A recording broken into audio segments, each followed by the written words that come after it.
సరే చెట్లు పెట్టేసిన తర్వాత మళ్ళీ మనకు స్టవ్ వెంటనే మనకు నీళ్ళు పెట్టేస్తాం ఈ విధంగా.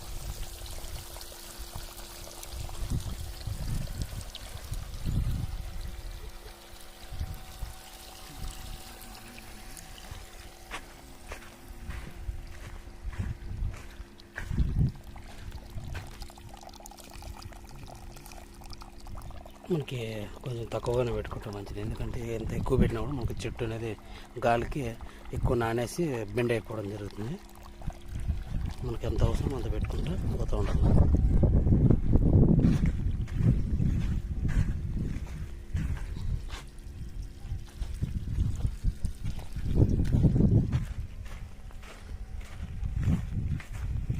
ఇట్లా చిట్టే చెట్టుకి ప్రతి చెట్టుకి మాకు అయిపోతున్నట్లు మనకి ఈ విధంగా నీళ్ళు పెట్టేసుకుంటాము.